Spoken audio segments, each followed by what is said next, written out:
I want to thank our witnesses for being here today. I think there was great discussion, a lot certainly on cyber, which is on everyone's mind. The discussion about renewables is always important, and I think particularly when we hear some of the discussion about where the winners and losers are with some of the policies that we lay down.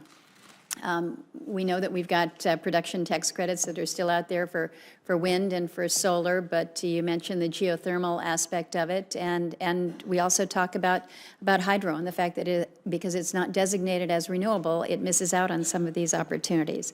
I think it was very important as we talk about the infrastructure to recognize the potential for jobs and job creation. And Mr. O'Sullivan, I appreciate your testimony, whether it's how we build out pipelines, whether it's how we access amazing resources like ANWR or other energy sources around the country.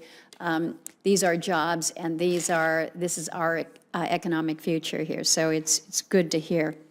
I will say, though, that some of what we heard today about the regulatory impediments to our infrastructure, we can have as many shovel-ready projects as we can possibly line up on paper.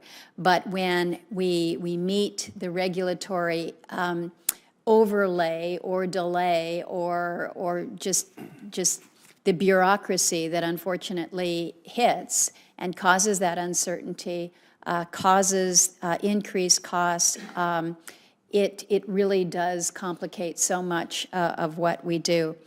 And to hear your comments, Ms. Leopold, about a 14-month process to get a permit to survey, and a survey that takes basically a day, it just reminds us of what we're dealing with hydro relicensing, 10 years, and I'm told relicensing costs of tens of millions of dollars, $20 to $50 million in that range for relicensing of an existing facility.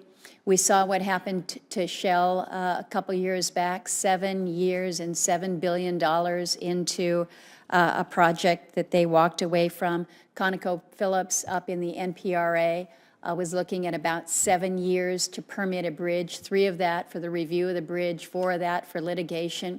You know, it causes you to wonder how we get anything done around here. And I think, Mr. Copeland, you kind of summed it up when you said our little project is at the bottom of the regulatory dog pile.